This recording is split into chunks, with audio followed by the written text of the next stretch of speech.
Hey everybody, this is Joshua Smith, Senior UAS Forensic Specialist at SkySafe. I want to talk to you today a little bit about drones and removable media. Drones have revolutionized photography in several significant ways. They give new perspectives and angles. They allow photographers to capture images from unique vantage points and angles that were previously difficult or impossible to reach. This aerial perspective can add a new dimension to photography, providing a bird's eye view of landscapes, cityscapes, and events that would have otherwise been unavailable in previous years.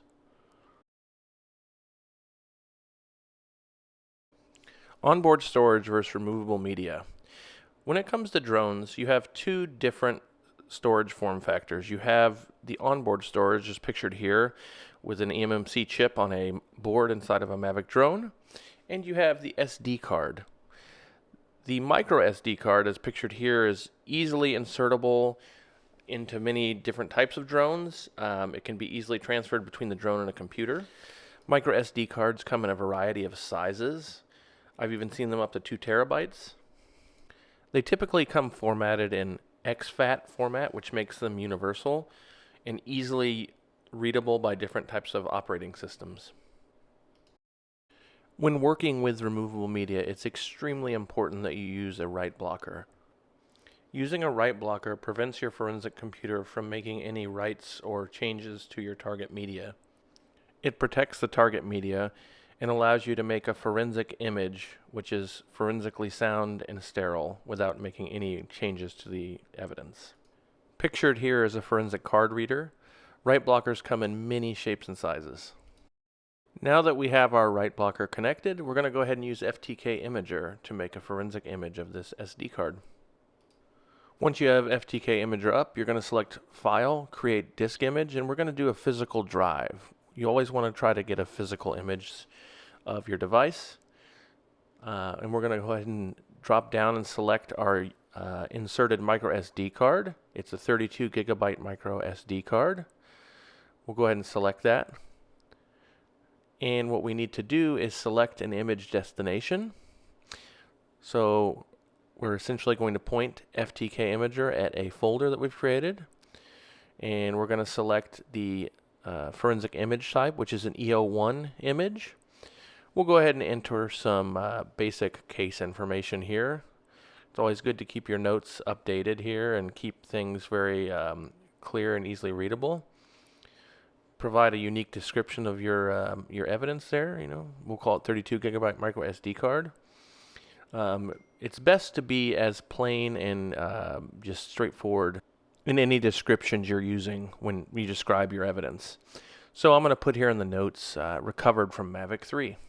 So that persists in our case. That's on there. Have a serial number. Just be as descriptive as you can. It really helps. Okay, we're moving on. Now I'm going to go ahead and select that destination folder. I've already pre-created a folder there, 32 gigabyte micro SD card. We're pointing FTK Imager at that folder as our output.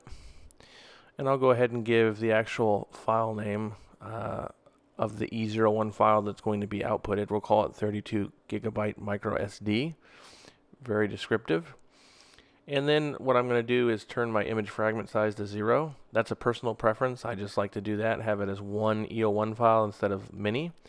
And then compression, we'll make sure we have compression set. We'll leave that default.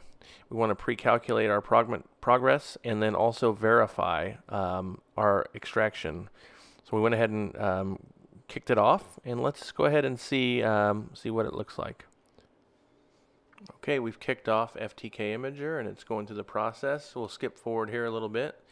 And there you go. You can see we have our image is complete. We have verification hashes, MD5 and SHA-1. Those both match, which are very good. If you ever come across an issue where you're imaging something and it does not match, you've got an issue and you need to start over. But you want to make sure those two hash values, specifically the ones, the acquisition and your verification hash, match. And they both do. So we'll go ahead and move on.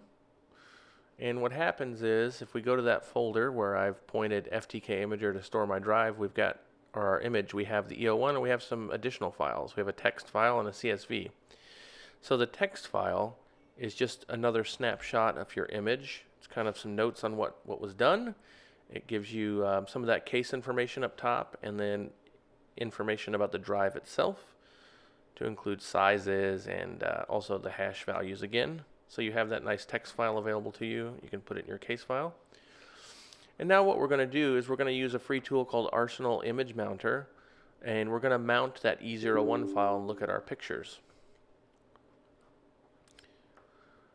Go ahead and open up Arsenal Image Mounter, select File or Mount Disk Image, whichever one you choose. And then point Arsenal Image Mounter at your E01 file that we just created. So I'll go ahead and go back to that folder, 32 gigabyte micro SD, and you can see there's our 32 gigabyte micro SD E01 file. And I'll select Open. I'm going to specify a couple options here. And again, we're basically mounting that physical image as if we have the micro SD card plugged in. So we're working off of a copy here, not the original evidence. So I'll hit OK, and once I check that and hit OK, Arsenal Image Mounter is going to go ahead and load it up, and there's our SD card as if it was plugged into our computer. When it comes to image files, there's an important forensic artifact associated with them called EXIF data, Exchangeable Image File Format. EXIF data is essentially metadata about a picture. It can include everything from camera details, camera settings, date and time of the image, very importantly locational data, and image-specific data. In this particular SD card, you can see we recovered 14 pictures. We'll go ahead and take a peek at some of these. Also notice that this is from a DJI drone, and the naming convention, it starts pictures with the name DJI. And let's say this particular picture is of interest to me. I want to take a look at it. There are a number of ways to look at that EXIF data associated with the camera or the picture. If you look here at the picture, if you hover over it, it's got a little bit of that EXIF data on there. It's got size, dimensions, and things like that. But there are some excellent tools out there that are open source that you can use as well. In particular, Phil Harvey has a tool called EXIF Tool, which is freely available to you. It's very easy to use. You just simply drag and drop the picture right onto the desktop icon for the app, and there you go. You have presented to you an excellent view of all the EXIF data on that particular image file. And it's very, very detailed. There's lots of data in there. And this is primarily used for photography purposes, but as forensic examiners, this EXIF data is very useful to us.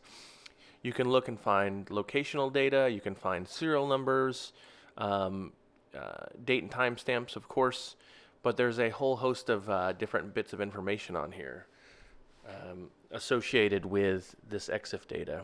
See if I can find the locational data in here.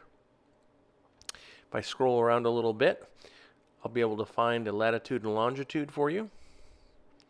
And there you go. At the bottom there, you have latitude, longitude. And another very cool thing there is altitude. So that's also very useful for us in investigations. Thanks for joining us today for this webinar. Any questions or comments, please reach out to us at the training team at SkySafe.